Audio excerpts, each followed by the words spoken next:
Click and লিক্স home daily লাইফস্টাইলের আরও একটি নতুন ভিডিওতে আপনাদের অনেক অনেক স্বাগত। আজকের ভিডিওতে আমি এমন 7টি বিষয় নিয়ে আলোচনা করব যাতে সবসময় আপনার ঘরকে পরিষ্কার ও পরিচ্ছন্ন মনে হবে। আমরা সবাই পরিপাটি থাকতে ভালোবাসি, তবে শুধু নিজেকে পরিপাটি রাখলেই তো হবে না, সাথে সাথে আপনার ঘরবাড়ি ও পরিষ্কার পরিচ্ছন্ন রাখতে হবে। আর ঘরবাড়ি পরিষ্কার পরিচ্ছন্ন রাখতে সকালে ঘুম থেকে উঠে যে 7টি বিষয় আমাদের মাথায় রাখতে হবে সেগুলি হলো, প্রথমেই ঘুম থেকে উঠে ঘরের সমস্ত জানলা দরজা খুলে দিতে হবে। এতে ভেতরের বিশুদ্ধ বাতাস বাইরে বেরিয়ে যাবে আর বাইরের শুদ্ধ বাতাস ভেতরে প্রবেশ করবে। এর ফলে মনের মধ্যে একটা পজিটিভ ফিলিংস আসবে। দ্বিতীয়ত, প্রতিদিন সকালে ঘুম থেকে উঠেই আপনাকে বিছানা তৈরি করে ফেলতে হবে। এতে আপনি অবাক হয়ে যাবেন যে আপনার ঘরটা কতটা সুন্দর ও পরিপাটি মনে হয়। অনেক সময় দেখা যায় নোংরা বিছানা করে থাকা মানুষজন আর পরিষ্কার বিছানা করে থাকা মানুষজনের মধ্যে অনেক পার্থক্য দেখা যায়। যারা নোংরা বিছানায় থাকে তাদের কিন্তু মানসিক শান্তি কখনোই আসে না, আর যারা দেখবেন পরিষ্কার পরিচ্ছন্ন বিছানা তৈরি করে তার মধ্যে বসবাস করে তাদের মনে একটা বিশাল প্রশান্তি বা বিশাল মানসিক শান্তি বিরাজ করে। তৃতীয় টিপস হচ্ছে, ঘুম থেকে উঠেই বিছানা করে নেওয়ার ফলে যে নোংরাগুলো বিছানা থেকে মেঝেতে পড়ে সেই মেঝেটা কিন্তু চটজলদি ঝাড় দিয়ে না। বেশিক্ষণ টাইম লাগে না, কিন্তু অল্প টাইমের মধ্যেই হয়ে যায়। একটু ঝাড়ু দিয়ে নিলেই না নিজের ঘরটাকে খুব সুন্দর পরিষ্কার পরিচ্ছন্ন বলে মনে হবে। আর আমাদের শাস্ত্রে তো আছেই যে বাসি ঘরদুয়ার কখনোই রাখতে নেই। বাসি ঘরদুয়ার ডিঙিয়ে কাজে যাওয়া বা বাইরে বেরোনো উচিতই নয়। তার জন্য সবসময় বাসি ঘরদুয়ার কিন্তু গুছিয়ে রাখতে হবে, বাসি ঘরদুয়ার ঝাড় দিয়ে নিতে হবে। এখানে আরও একটা কাজ করতে হবে, ঝাড় দেওয়ার পর যে ঝাড়ুটা সবসময় লুকিয়ে রাখতে হবে। কোনো সময় এই ঝাড়ুটা এমন জায়গায় রাখবেন না যাতে লোকজন এসে কিন্তু আপনার ঝাড়ুটার দিকে লক্ষ্য পড়ে। এদিকে দেখুন আমি ঝাড়ুটা কিন্তু ওদিকে লুকিয়ে রাখলাম, আর এদিকে আমার যে নোংরা জিনিসপত্রগুলো সব ফেলে দিলাম। চতুর্থ টিপস হলো, ঘরে যে আসবাবপত্র থাকে সেই আসবাবপত্রগুলো যদি একটু সামান্য অল্প সময় দিয়ে অল্প একটু ধোয়া মোছা করা যায় না, তাহলে রেগুলার যেটা করা হয় তাহলে ওটা হয় কি, অনেক দিন পর পর করলে একটু নোংরা বেশি পড়ে, তখন খাটুনি কিন্তু অনেক বেশি হয়ে যায়। সেক্ষেত্রে আপনারা করতে পারেন কি, প্রত্যেক দিন যদি একটু অল্প করে ঝেড়ে নেন তাহলে কিন্তু বেশি খাটুনি মনে হবে না, আর নিজের ঘর দুয়ারকেও অনেক পরিষ্কার ও পরিচ্ছন্ন বলে মনে হবে। সাথে জানালা দরজাগুলো একটু যদি ভালো করে ঘষে মাজা নেওয়া যায় না তাহলে তো খুব ভালোই হয়। আর এই যে দরজাগুলো অনেক নকশা করা থাকে, সেগুলো খাঁজ থাকে। এখানে কি করেছি আমি, একটা যেগুলো বেসিন পরিষ্কার করে যে ব্রাশগুলো থাকে না, সেই ব্রাশগুলো দিয়ে আমি খাঁজগুলো কিন্তু পরিষ্কার করে নিয়েছি যাতে ধুলোগুলো বেরিয়ে আসে। আর এখানে একটা কাপড় দিয়ে মুছে নিলাম।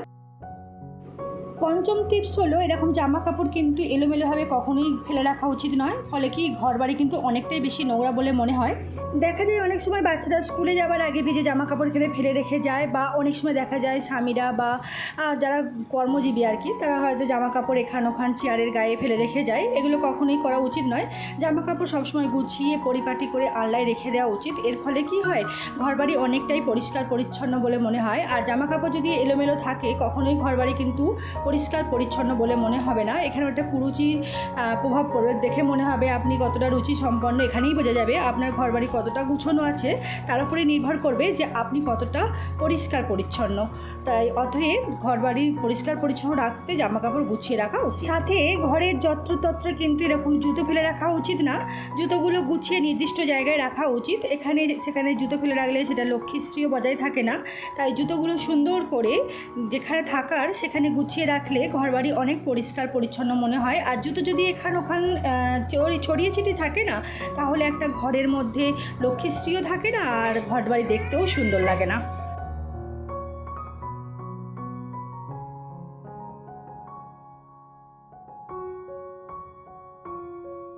ষষ্ঠ যে টিপসটা বলবো সেটা হলো কি, রাতে অনেক সময় খাওয়া দাওয়া করার পর আমাদের এই সেন্ট্রাল টেবিলটা, যেখানে টেবিলে ভাত খাওয়া হয় আর কি, সেই টেবিলটা কিন্তু গুছিয়ে মুছে নেওয়া হয়। কিন্তু হচ্ছে সকালবেলা উঠে কিন্তু আরেকবার এইভাবে মুছে নেওয়া উচিত, কারণ অনেক পোকামাকড় এই টেবিলের ওপর দিয়ে যায়।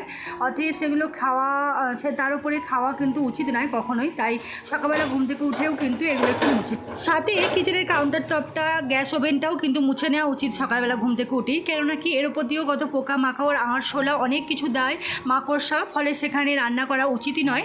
এভাবে কিন্তু কাউন্টার টপটা সুন্দর করে মুছে নেওয়া উচিত। আর এইভাবে বাসন কিন্তু কখনোই রাত্রে ফেলে রাখবেন না। অনেকক্ষণ ধরে বেসিনে বাসন ফেলে রাখাও কিন্তু লক্ষ্মীশ্রী বজায় রাখে না বা ঘরবাড়িতে সুখ সমৃদ্ধি কিছুই বৃদ্ধি পায় না। তাই যত রাত্রেই হোক বাসন ভালো করে মুছে বেসিন এরিয়া সবসময় পরিষ্কার করে রাখবেন। এতে দেখবেন সংসারে অনেক সুখ শান্তিও ফিরে আসবে, এমনকি আপনার ঘর বাড়ি এমনকি কিচেন টপটাও মানে কিচেন রুমটাও সুন্দর দেখাবে।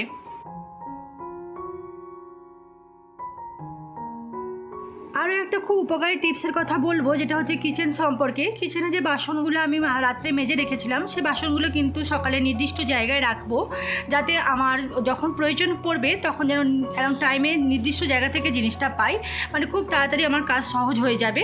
তো যেখানকার জিনিস সেখানে রেখে দিলে খুব সুবিধা হয়। যেমন হচ্ছে এখানে গ্লাসগুলো কিন্তু সাজিয়ে সাজিয়ে রেখে দিলে যখন গ্লাসের প্রয়োজন পড়বে তেমন কিন্তু বাটি থালা বাসন যাই বলেন না কেন নির্দিষ্ট জায়গায় রাখলে হয় কি নির্দিষ্ট টাইমে আপনি খুব সহজেই আপনার জিনিসগুলো খুঁজে পেয়ে যাবেন, ফলে আপনারই সুবিধা হবে রান্নাঘরে রান্না করতে। তো ঘরবাড়ি পরিষ্কার পরিচ্ছন্ন রাখার ক্ষেত্রে আমার এই টিপসগুলো আপনাদের কেমন লাগলো অবশ্যই কমেন্ট বক্সে জানাবেন।